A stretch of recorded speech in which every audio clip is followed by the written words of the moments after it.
उसी के साथ रहते हैं, उसी के साथ खाते हैं, उसी की बातें सुनते हैं और फिर वह उसी से सवाल पूछते हैं कि स्वर्ग के राज्य में बड़ा कौन होगा। अरे भाई, पहले इस जीवन को तो समझ लीजिए। वहां की कुर्सी का लालच कर रहे हो आप लोग, कौन बड़ा होगा। चेले कह रहे हैं स्वर्ग के राज्य में बड़ा कौन होगा। यार पहुंच तो लो, बड़े छोटे तोड़े देख लियो। कितनी एक इंसान की क्या बुद्धि काम करती है और परमेश्वर क्या सोचता है, क्या कहता है, क्या समझ आता है। तो कहता है एक बालक को लिया उसने और उनके बीच में क्या कर दिया, खड़ा कर दिया। बालकों के समान बनो, तुम स्वर्ग के राज्य में प्रवेश करने पाओगे। यानी कि अभी से चुनाव शुरू हो गया, अभी से वोटिंग शुरू हो गई है कि स्वर्ग के राज्य में बड़ा कौन होगा। जमीन में तो हम सही नहीं है और स्वर्ग में फिर फैसला कैसे होगा हमारा। जब तक जमीन का जीवन सही नहीं है, भूमि का बीज सही नहीं है, तो फसल में कहां अच्छी उम्मीद कर सकते हैं। यहां तैयारी स्वर्ग के लिए नहीं है तो फिर जाएंगे कहां। प्रभु कहता है बालकों के समान। एक बच्चे का मन ज्यादा विरोध से भरा हुआ नहीं होता है। वो अपने दोस्त से, अपने माँ बाप से थोड़ा सा भी धमकाते डर मानते हैं। वो अपने दोस्त से प्रेम करते हैं। ये छोटी सी बेटी ये बैठी हुई है, इससे एक दिन सवाल पूछा गया कि तेरी पेंसिल यदि कोई ले ले तो वापस ले आती कि नहीं। नहीं बोली, मैं दे ही आती हूँ। इस पर उसने एक बालक को पास बुलाकर उनके बीच में खड़ा किया। यस, किनके बीच में? जो कहते थे बड़ा कौन है, उनके बीच में खड़ा किया और कहा, मैं तुमसे सच कहता हूँ कि जब तक तुम न फिरो और बालकों के समान न बनो, तुम स्वर्ग के राज्य में प्रवेश नहीं कर सकते। हालेलुया। बचपन में रात को खाना नहीं अच्छा लगता था, किसी दोस्त से लड़ाई हो जाती थी। माँ बोलती थी बेटा खाना खा ले। खाऊंगा। क्यों? क्योंकि मेरा मन मेरे दोस्त में। आज जब उससे मेरा इतना गहरा प्रेम था कि उससे मेरी जो आज लड़ाई हुई है, लड़ तो लिए लेकिन रात को अच्छा नहीं लगता। ऐसा मन करता जैसे जाके मैं बात करूं, अभी जाऊं बाद में खाना खाऊं। आज सीख लीजिए बच्चे के समान यदि स्वर्ग में एंट्री चाहिए। जमीन की आशीष तो आपको ना भी मानोगे तो भी देता रहेगा। आपको स्वर्ग में यदि प्रवेश करना है तो एक बच्चे के समान हृदय को बनाना पड़ेगा, जिसमें पाप नहीं होता है, किसी के प्रति विरोध नहीं होता है, ईर्ष्या नहीं होती है। और बच्चे कभी नशा नहीं करते हैं, कभी चोरियां नहीं करते हैं, वो मांगते हैं, जिद करते हैं। लेकिन वैसे समझदार आदमी कर ऐसा करते हैं। आज प्रभु यही सिखाना चाहता है हमें कि एक बच्चे के समान बनो। यदि जिसका मन बच्चे के समान नहीं है, जो अपने आप को दीन नहीं करता है, जो अपने आप को छोटा नहीं बनाता है, वो स्वर्ग के राज्य में नहीं। हालेलुया। हम संगति में किस लिए आए हैं?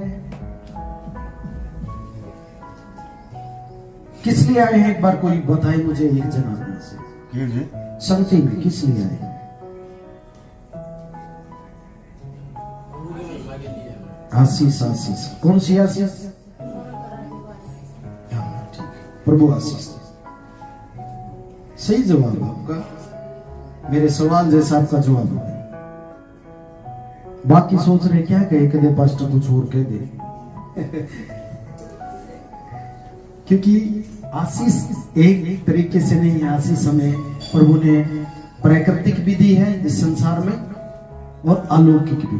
प्राकृतिक संसारिक आशीष हमारे पास हो या ना, चाहे हम कमजोर भले चल जाए, लेकिन स्वर्ग की आशीष हमारे पास होनी चाहिए। हालेलुया। क्योंकि स्वर्ग की आशीष नहीं है तो पृथ्वी पर का जीवन वहां नहीं चलेगा। कहता है जो कोई अपने आप को इस बालक के समान छोटा करेगा, वह स्वर्ग के राज्य में बड़ा किया जाएगा। अब मिला जवाब।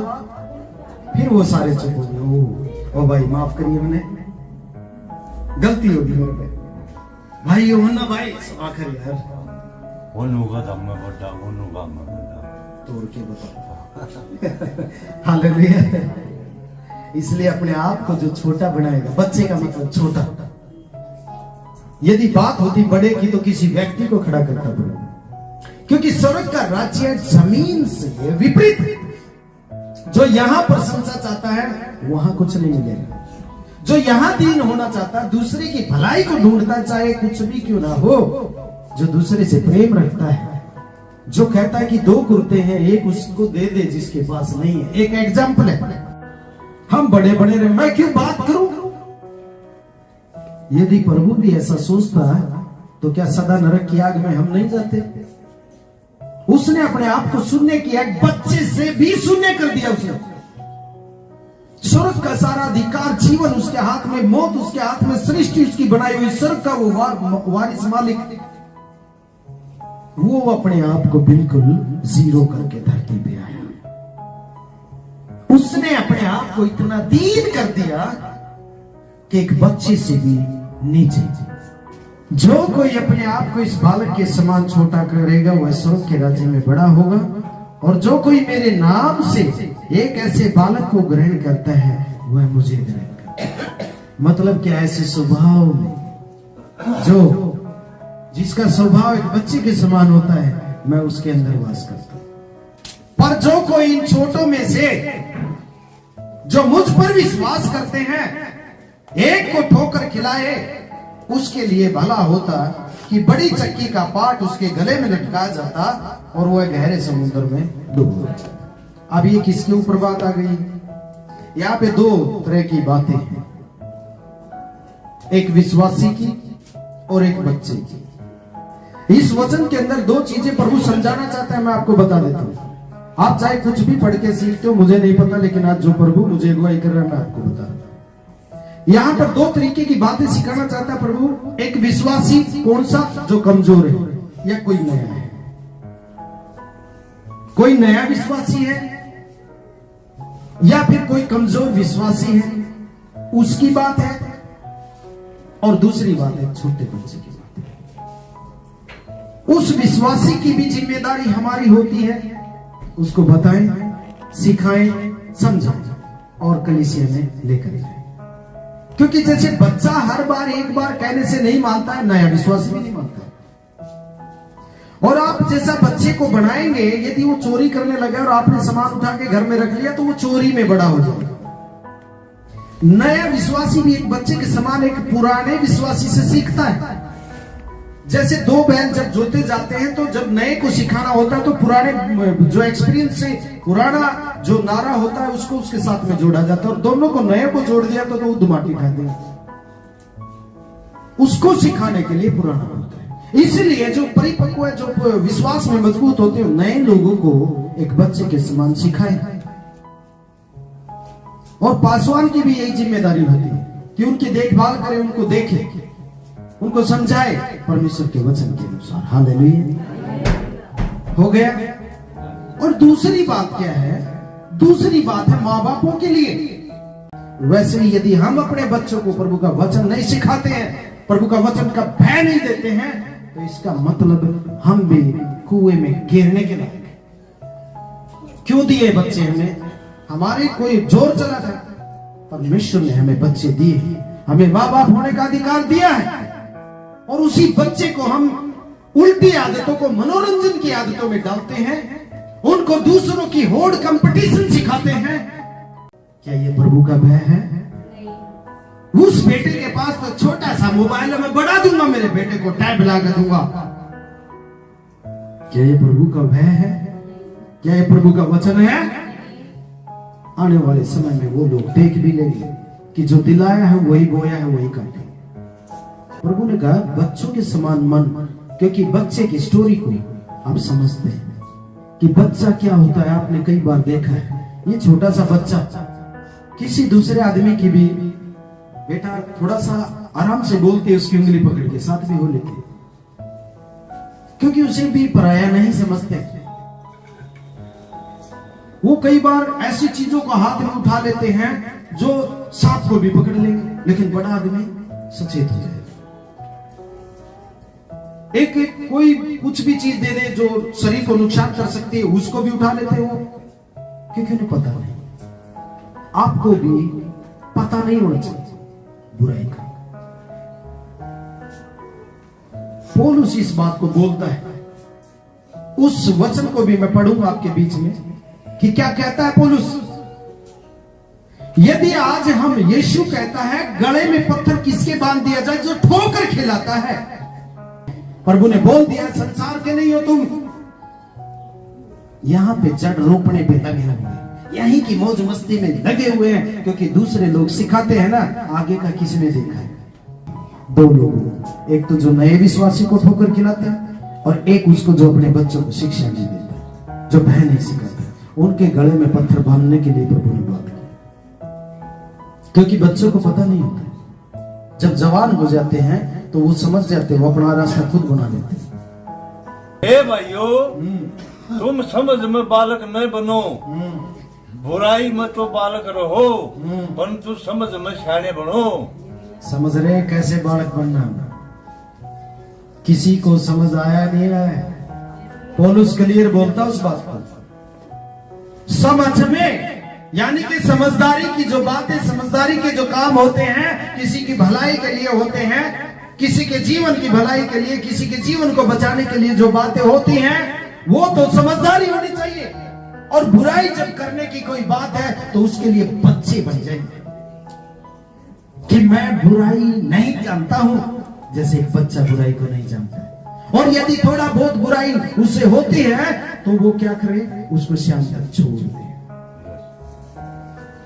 पौलुस इस बात को बोलता है कि बुराई के लिए तो बच्चे के समान हो जाओ, जो बुराई नहीं करते हैं वो सदा एक प्रेम बनाए रखते हैं। और जब समझदारी किसी की बात हो तो सियाने बने, हवाई नो हो सके तेरा बनाओ। जब अच्छी बातें आपको करनी है तो आप बड़े बन जाइए, जब बुरी बातें आपके पल्ले पड़ती हैं तो छोटे बन जाइए। मन नहीं देना, मैं बुराई के करीब नहीं हूं। बस आपको पता है, यदि आप मजबूत हैं तो आपकी 1000 पीढ़ियों तक परमेश्वर वायदा करता आशीष देने के लिए। हालेलुया। हम यदि आज प्रभु में हैं तो हमारे लिए किसी ने घुटने टेके होंगे किसी पीढ़ी में, इसलिए आज प्रभु में है।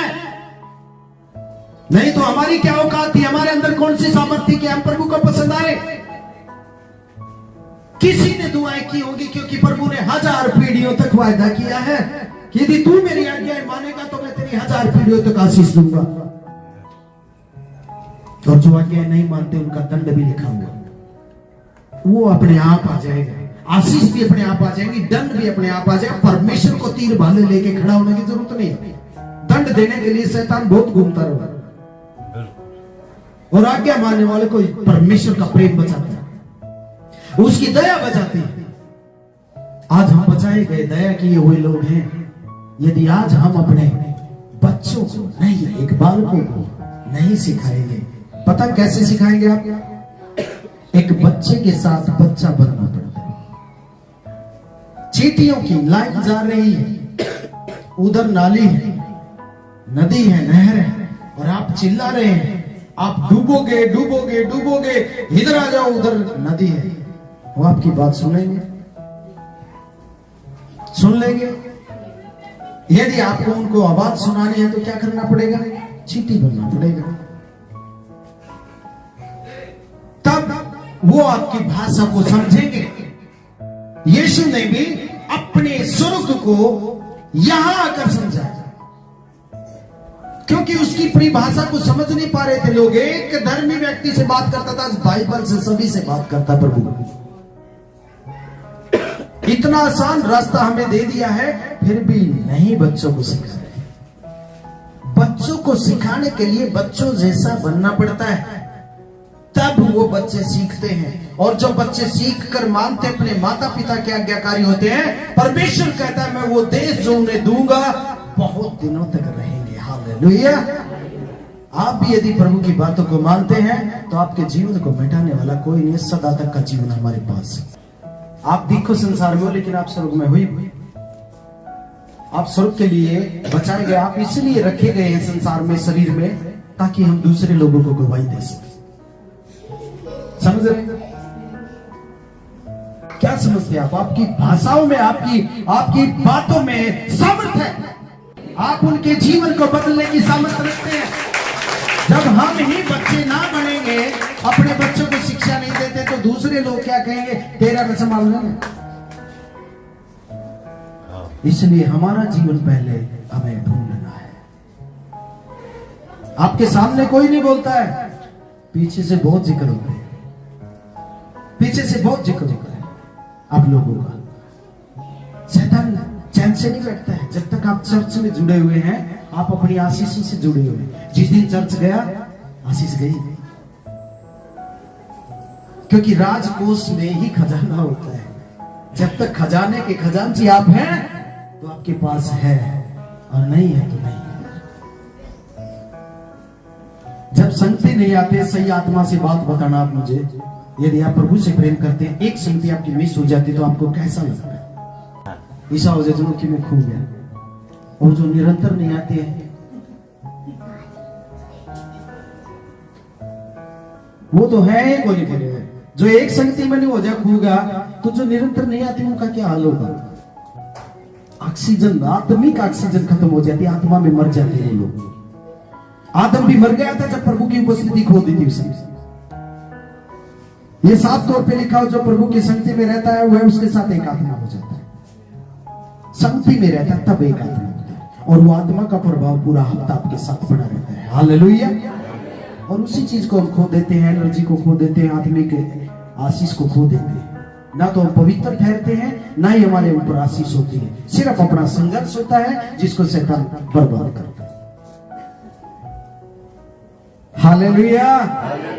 तो आज हम बच्चों के समान होना हमारा जरूरी। कोई अपने आप को छोटा या बड़ा ना समझे, बल्कि छोटा ही समझे। एक दूसरे से कोई अपने आप को बड़ा ना समझे।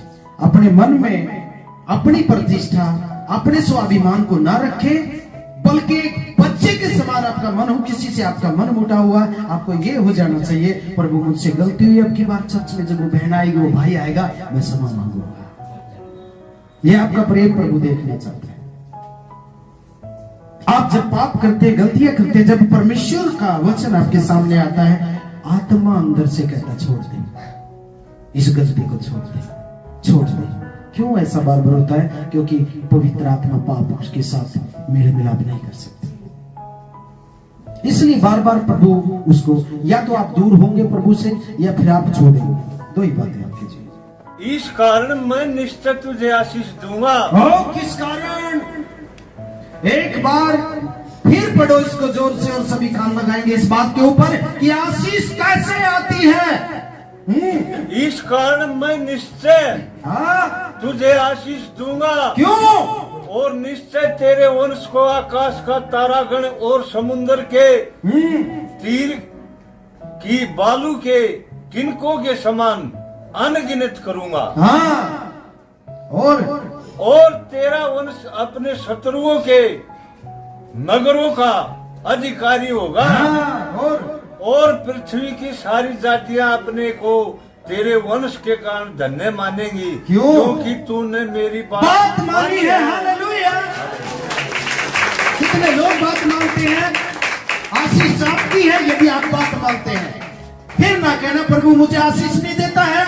यदि आप उसकी बात मानते हैं तो आशीष आप लोगों के लिए है, चाहे जमीन की हो, चाहे स्वर्ग की आशीष क्यों ना हो। हालेलुया। अभी आप समझ रहे हैं क्यों प्रभु बालक जैसा करना चाहता है? क्योंकि वहां पर समझदार लोग नहीं चाहिए प्रभु को। प्रभु को 3 नंबर लोग चाहिए, और जो पश्चाताप करने वाले वो लोग चाहिए। हालेलुया। अब्राहम ने अपने बाप का सारा धन दौलत जमीन सब छोड़ दिया, सिर्फ एक परमेश्वर की बात के ऊपर कि चल मैं तुझे वहां लेकर जाना चाहता हूँ। तुरंत उसने तंबू उठाए, अपनी पत्नी को लिया, बच्चे थे नहीं, इसलिए परमेश्वर ने कहा कि तूने मेरी बात मानी है, मैं असंख्य तेरी संतान को बढ़ाऊंगा जो शत्रुओं के ऊपर अधिकारी हो जाएंगे। आप भी अपने शत्रु शैतान के ऊपर अधिकारी है यदि आप प्रभु की बात मानते हैं तो, और नहीं मानते तो शैतान आपके ऊपर अधिकार करेगा। मैं बता देता हूं।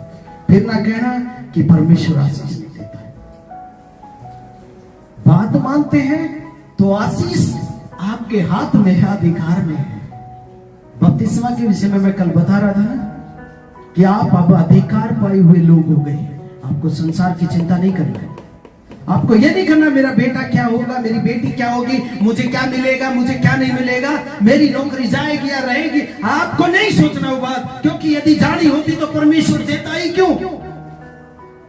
हमें उसे तैयार करने की जरूरत है। और सबसे बड़ा कारण अपने बच्चों को पैसे का।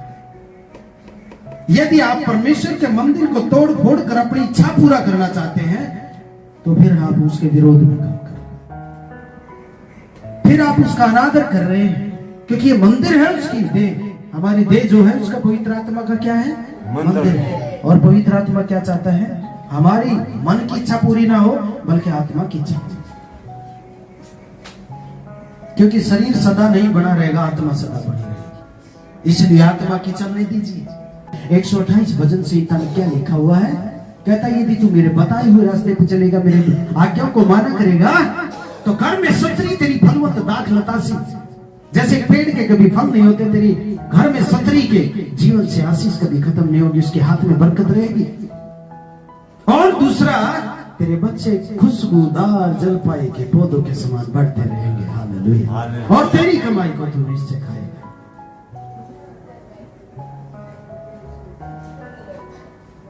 बन रहे हैं बच्चे कुछ या बड़े बड़े?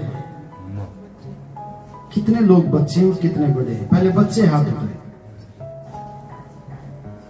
मेरा हाथ देख कर नहीं। और बड़े कितने हैं? मैंने कोई सा लड़दा पा गया नहीं।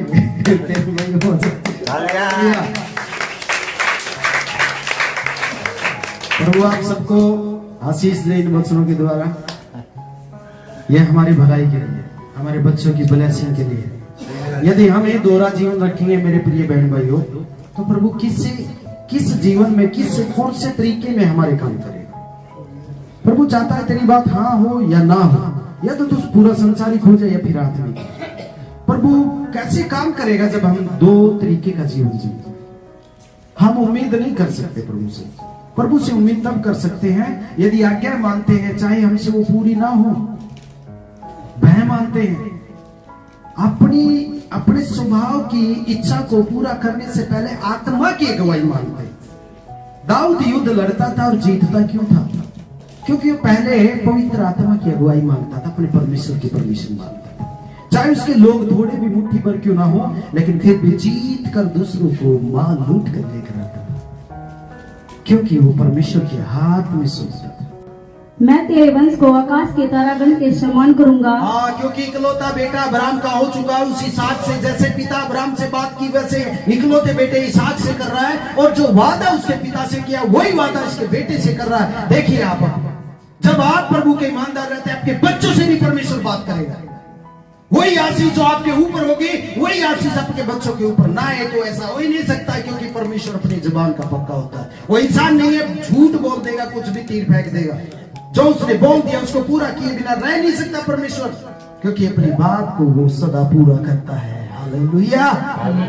बोलिए आगे। और मैं तेरे वंश को सब देश दूंगा और पृथ्वी की सारी जातियां तेरे वंश के कारण अपने को धन्य कहेंगी। देखिए आज हम अब्राहम को धन्य कहते हैं, क्योंकि विश्वास का पिता माना गया। आज्ञा उसने मानी और उसी के वंशज में से यीशु मसीह आया, और आज हम यीशु पर विश्वास करते तो कहां हमारी आशीष जुड़ी हुई है? अब्राहम के साथ जुड़ी हुई है।